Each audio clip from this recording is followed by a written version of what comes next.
Whereas in Gen 5 with Black and White, it's so freaking fast. It's like, as soon as your attack lands, like, the HP bar just freaking drops. It's so much faster, and I do like that a lot.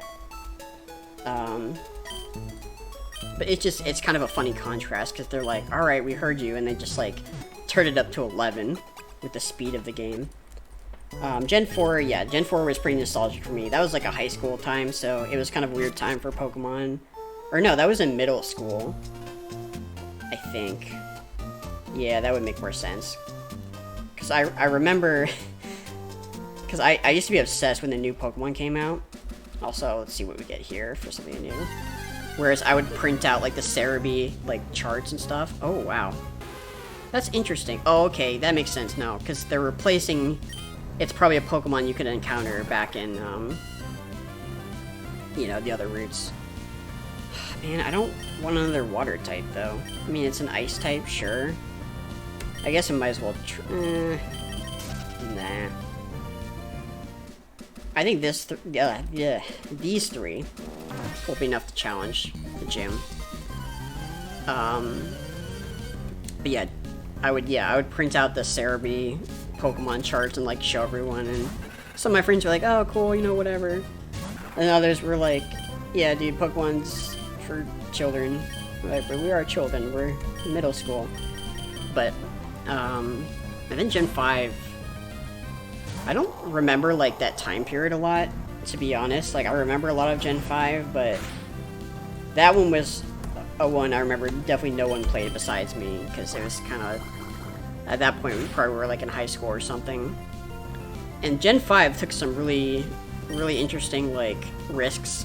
I did, like, especially Black and White 2 were really, really good. I remember the story was a lot better. Yeah, it's definitely not my favorite by any means, but, like, I definitely remember it pretty well. I haven't played it in a while. It's not really something, like, I would go back to for nostalgia. And then Gen 6 with X and Y, that was an interesting time, because I remember that was, you know, when the 3DS made its debut. And the 3DS was, oh man, I remember when it came out, like, no one was feeling it, because first of all, it had a terrible launch. It was like, they had like 7 games out for it or something. It was like Street Fighter, Tag Tournament, whatever, like Steel Diver. I don't even know if there was like the first party Nintendo game. It was so bizarre. Oh my god. Hello, Aggron. Would you like to fight my Wailord? You know, thought that'd be fun. So yeah, I didn't get a 3DS until X and Y came out. And I remember then, I mean, that was a big change, right? Because there was things like Wonder Trade, it was like fully 3D. Like, that was pretty huge. And the games themselves were fun. I liked the region a lot, but I don't know, like, looking back, I guess they were a bit shallow, especially like I was talking about with the story and the what's it called? Oh god, the Team Flare, so bad, so freaking dumb. And that's where Pokemon got a little too, like, oh, we have to be, like, you know, an RPG. Like, it started with, I mean, if you look at the games in order, it's like, alright, you got the legendaries, like, 3 legendary birds, they don't really have much story impact, it was the first game, cool, right? Ho-Oh and Lugia had a bit more impact, you know, that was kind of cool, because it was like, oh, shoot. And this isn't, like, a take on the legendaries, this is just kind of like the story, right? And then Ruby and Sapphire, you know, it's a classic story, you know, even if it doesn't make a lot of sense of, like, oh, we're trying to, like, raise land masses, and it's all weather-based, and it's a story that kind of fits with the environment, which I really like. Gen 4 gets a little bit more kind of, alright, like, we can chill with the whole, like, oh, I hate this world, and I'm gonna recreate a new one, like, alright, now you're just getting into, like, the Final Fantasy, like, classic JRPG, like, villain stuff. Oh my god, Aggron, can you chill for 1 sec? Like, I'll fight you with the Wailord, because I'm afraid you're gonna kill Zack. Sorry, I should say Wendy. But, yeah, Gen 4 got a little, like, alright, like, we get it, you're trying to destroy the world with the Pokemon. And then they introduced, like, God, right? And that's what threw everything out of the water, where it's like, alright, first we have Mew, who's like the ancestor of all Pokemon, and you know, that's cool. That's some cool lore. And then you introduce more legendaries that control like the weather and stuff, and it's like, okay, like that's kind of cool, like makes sense. And then Gen 4 is like, hey, so there's Pokemon, there's legendaries, like, alright, cool, what do they do this time? Well, one controls time, like the very existence of time, and then one controls like space. Like the physical representation of like matter and where it is and all that stuff. Aw, man, I screwed this up. I want to do a double battle. And it's like, okay. And it's like, oh, and then there's a third mystery one. It's like, oh boy. Or there's a third one, right? And it's like, what's this one? It's like, okay, this one is literally Satan. Like, it's the devil itself. It's like, oh, okay, like, Pokemon's going there. Sure, I'll buy it. And then you have this fourth, like, mystery one that's, like, only an event for some reason. And it's like, this one is literally God that can control everything. It's like, okay, and I can catch this guy? Like, oh yeah. Like, throw it in a Pokeball, no problem. 10-year-old's got God. It's like, alright, game. Like, because then at that point, it's like, how can you just introduce God? And it's just like, alright, like, whatever. You know, because then the game kind of breaks its own lore. Which is hilarious, but also kind of like, alright, you're going a little bit too far. And then, I don't even remember what Gen 5 was, to be honest, because was it like, it was like a yin and yang thing, but I don't remember what Zekrom and Reshiram, like, represented, to be honest. Like, was it, I guess it was light and dark, sort of? Because then X and Y were, like, life and death, which, I mean, that kind of shows, like, how far I was trying to go with, like, you know, it's trying to be all, like, edgy and stuff. It's like, oh, they represent life and death, like, and then, I don't even remember what Lifesander's plan was. There was that whole thing about, like, the 3,000-year plan and, like, the hobo dude. I don't know, that's where it started to get a little too ridiculous. Like, I could buy the whole God thing, but freaking Lysander, or whatever his name was, like, that went a little too far. Did not like that. And then, you know, you have Gen 7. Sun and Moon was a great twist. Like, you know, there are things that, you know, they definitely could have fixed. And Sun and Moon is also a game, like, I haven't gone back to in a long while, for sure.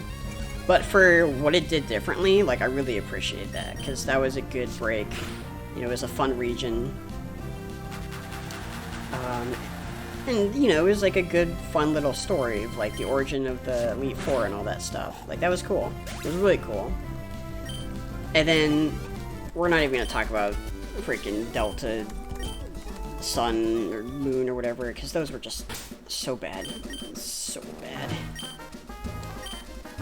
And then Sword and Shield, which I've rambled on for quite a bit about, because, oh god, Sword and Shield. You know, I thank them for giving me 100 hours. Oh, cool, a Chikorita. Of playtime, something to do. Very much appreciate that. But, it just could have been so much better. That could have been so good. And I have no urge to go back to them whatsoever. Even during a time like this. Just no interest. So yeah, those are my thoughts on, all the Pokemon games. And this was definitely the easiest one to randomize, which is why I chose Emerald. But it's also a lot of fun because it has the crossover of Leaf Green and Fire Red, so that they have the national decks, which is why we're finding like Paris and stuff, which makes it a lot more interesting. Again, not as difficult as I thought it was going to be. No one's died yet. I mean, maybe a lot change in the gym. Oh right, I need to do like this Dev Corp stuff. I always forget about that. That's kind of the only things in games, right? Where you know an event's supposed to like trigger already, but you have to actually trigger the event for it to work. Wow. They're just throwing all this stuff at us.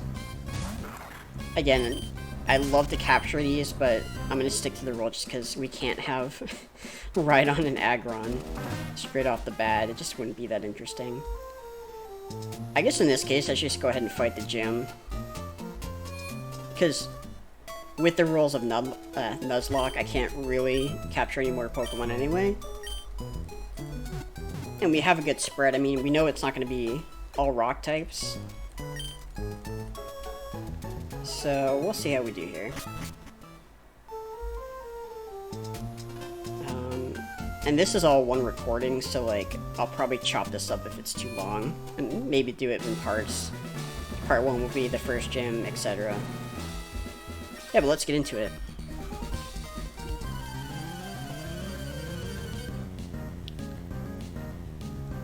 Alright.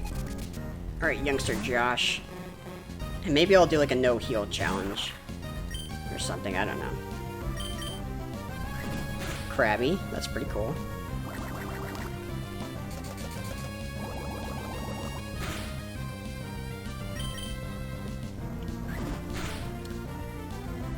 Let's see. Is there any topic that comes to mind? I did the little One Piece drop. I have a few people who are interested in my opinion on certain shows and things to watch, so I might sprinkle that in a little bit more. Just because, since this is getting a little formulaic, I like to spice it up with some conversation. So, let's see. In terms of games, I've been playing, like I said, a lot of Trails of, which is an amazing series. So, Trails of Cold Steel is like the mainline series, the modern one that's going on right now. Been playing through those games. Finished the third a couple days ago. So good. Man, like, I haven't played a game like that with that level of world building in so long. And I guess that's kind of my problem with getting into games, at least in specifically like modern games, like open worlds, things like that, is that for me, there's such a focus on the player experience, which is great, but it sometimes kind of pulls you out if the, like, you know, the world is boring, for example, or, you know, you can't really buy into the characters. Like, that's a problem I have with some JRPGs. It's like, there's something there that's separating you from really getting invested, I guess, and maybe that's just a case for me. But what I love about Trails of Cold Steel is that it's very, the world building, like I said, is incredible, and everything kind of exists for a reason, but it's very well paced with revealing things, which I really like. And the nature of the story is very self-contained, but it's, again, one of those, it's kind of like One Piece, where I was saying, where the world kind of exists around the characters, and it's not just like they do something and then that's that. So I really like that aspect of the series. If I could give like a little brief summary for why you should play it, I mean, it's definitely not hard to avoid spoilers for sure. I'm trying to think how I should start with this. So, definitely something I recommend everyone should play. Even if they don't like JRPGs, I think you can find something to like about it. Maybe if you're not a fan of turn-based combat, it's not going to sell you. Because while it is pretty good, I wouldn't say it's the highlight. The story and the characters definitely are. Especially the character writing, oh man. But for a short premise, we're just going to fight the gym leader. Screw it.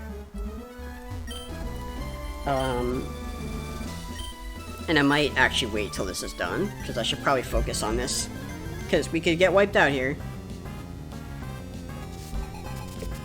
Sorry if I'm rambling, but I expect that's what some people want. I've heard people tell me they like my rants, so, you know, I don't mind giving my 2 cents. Okay, she's actually pretty leveled up. Level 12? Alright, I'm feeling it. Alright, I think Zach's gonna be fine. Oh man, this theme just absolutely slaps. Especially I love the music in Omega Ruby. I didn't even talk about the remakes, Omega Ruby and Alpha Sapphire. I love what they did with that. I haven't played that game in ages.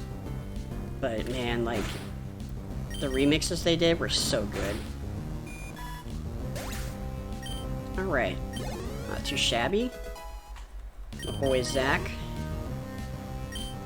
Okay, she's doing a water. That's kind of interesting, actually. makes things a lot easier.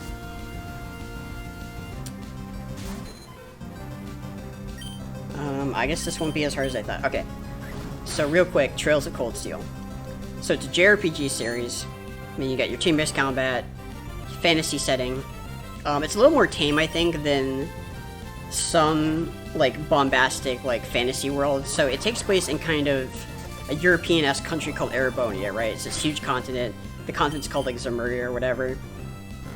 And it has... if you've seen Full Metal Alchemist, it's a lot like that, actually. Strikingly so.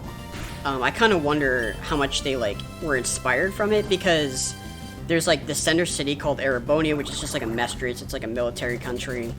And there are, you know, the countries around it are a little more developed, I would say, than how they were in Full Metal Alchemist. Like, you know, we hear a lot more about them than, like, Drachma or whatever was, like, the big Russian country to the north. In Brotherhood and stuff like that. So Erebonia is kind of like the Empire, and then there's a lot of countries around it, right? Like Liberl and Calvard, things like that. So you have this cool, like, landmass that's kind of set in, like, you know... The time period is interesting, because it's sort of modern times. I mean, it's like... I don't know. Like 100 years ago Europe, maybe. But the premise is... that the quote-unquote magic system in this world is based on orbal technology. So they have technology that can use basically these orbs that are mines and emit power. So they're like quartz, basically. I still kind of, like, you know, like, I get the premise of it. Like, I kind of glanced over the... You know, because it's basically sums down to, like, you have these units, you insert, like, these different color quartz, and they give you different powers. Like, the science of it's kind of like, you know, whatever. It doesn't really matter how it works, it just works. And basically, because of this discovery of people just being able to, like, use it, they can use it for all kinds of machinery, so it powers, like, everyday life. And up to this point, because of the discovery of this orbital technology, they basically advanced from, like, pre-industrial revolution to, like, airships in the span of, like, 50 years. So now they have, like, microwaves and refrigerators from basically having, like, you know, no technology whatsoever, like, 50 years ago. Like, they have all this railway system, and it's this whole extreme industrial revolution. That's really cool. And that right away gives... Oh, man, we, might have screwed up here. I don't know if I can defeat Celio with a Talo. Again, probably why I should focus.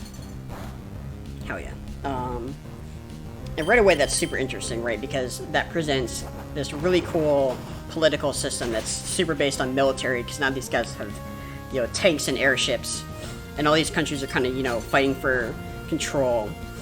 And what makes it interesting is that now power is kind of dedicated to, not necessarily, like, your numbers, like it can be in that case if you have an army, but also dedicated to who has, like, the smartest scientists, right, who develops some of these orbital technologies.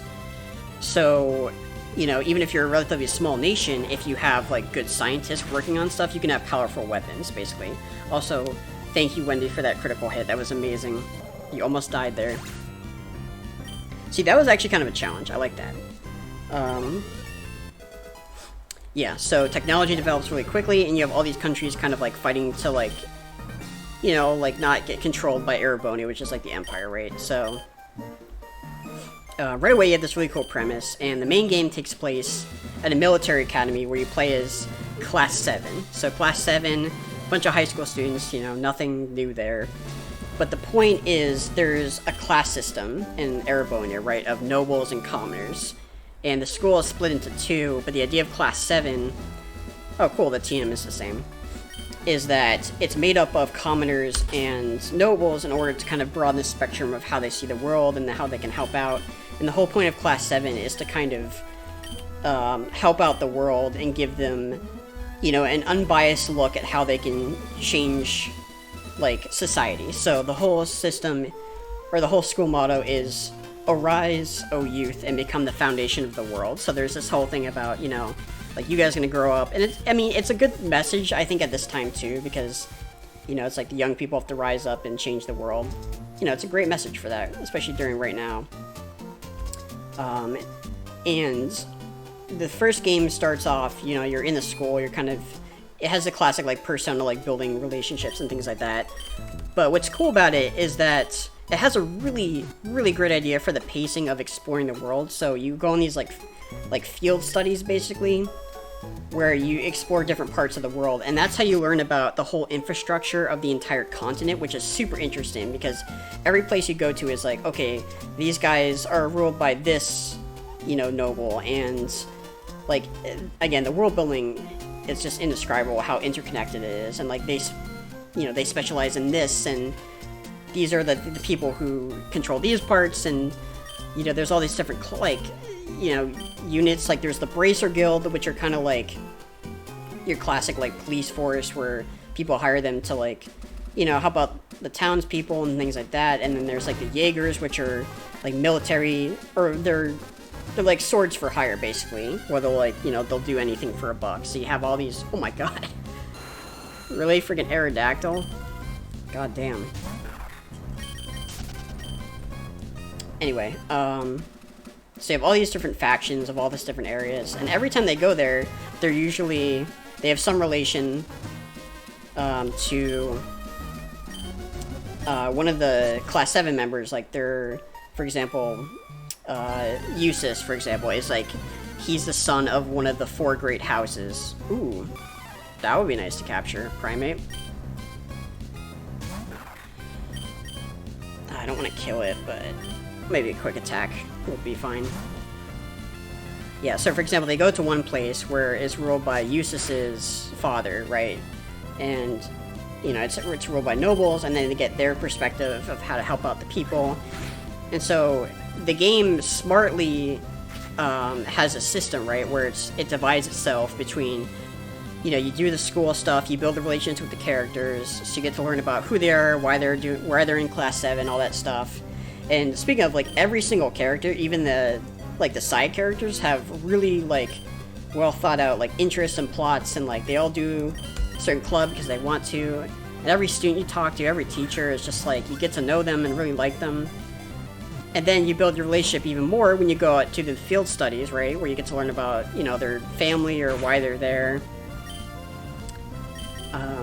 And then you go back to school, and again, that's where the political stuff happens, right? Whereas after the Class 7 is always, like, in, you know, the center of the political turmoil, like, somehow. Like, they're always there to witness the events from their perspective. So, you know, as you progress through the game, as you get to learn about the world, you also learn about why people are doing what they do. So, the first game is just kind of, you know, like, learning about the whole area and, like, growing as a class. The second game, you know, something happens, and it's a very different, again, I won't spoil it, very different change of perspective. And then the third game is like a time jump, so there's completely different style of that. And again, without spoiling anything, it's just a fun world to learn about and explore, and I just recommend it wholeheartedly. So that's my rant about the Trails of. They're all on Steam, Trails of Cold Steel, 1 through 3. Fourth game is coming out on PS4 in October, and I think Steam next year, unfortunately, so I will go back to this, I promise. Primate Boy, let's name him Percy. That's a good name, right? Percy. Cool, we got a fighting type. So yeah, it's a long game, so I've been playing the 3 games, like, over, like, probably like 180 hours in total, honestly. Because they're really long games, but they're really, really good. I really like the pacing. I don't think they're overstaying their welcome. I think each one is paced really, really well. Save for maybe the third game, it has its slow moments for sure. It's definitely the kind of game where you get a better experience of just, like, taking it slow and getting to know the world and stuff, instead of just rushing through it. Like, doing all the side quests is actually really fun, because you get to learn about the world and the characters and all that fun stuff. So it's definitely a game you should take your time with, but if you want something that's gonna distract you, like, it's a really great series to jump into. And there is a prequel that came out first that kind of explains some of it, of the world beforehand, which I'm actually playing right now. Oh wow, a muck. But on their own... Oh, that's a wild Pokemon? Hello. Like, you don't need to play them, which is nice. You can just, like, start up Trails of, and... Oh, it's such a good game. Game series. I'd say the third one is definitely my favorite, because they definitely... Like, the story is good in all of them, but it definitely improves on the mechanics the best in the third one. And they jump a new engine, so it looks a little more like, you know, modern style. Like, the first one I think is, like, early PS3 era or something, so it's a little bit, like... It doesn't look bad, but it definitely looks old by today's standards, for sure. Wow, this worked out pretty well. Like a low kick, this tiny little Igglybuff. Oh, God. Never mind. Alright, Igglybuff, I see you. So yeah, I've been playing that a lot. It's been great. I'm pretty sad that it's over, but the next one I want to jump into and actually do a playthrough of on here is the SpongeBob Battle for Bikini Bottom remake, which is coming out in about like a week from now. So I'm actually really excited for that, because I loved that game as a kid, and I'm excited to see how they remade it.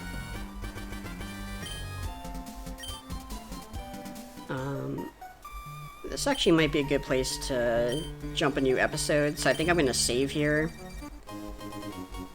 and I'll upload it as like an episode 2 or 3, depending on how long this is, because this is a good break, and I gotta get some food, so we'll listen to this old man talk about his Pico or whatever, and I think that'll be it. So I'm gonna save right now, and thanks for joining on this journey with me, and I'll hope to do another part pretty soon.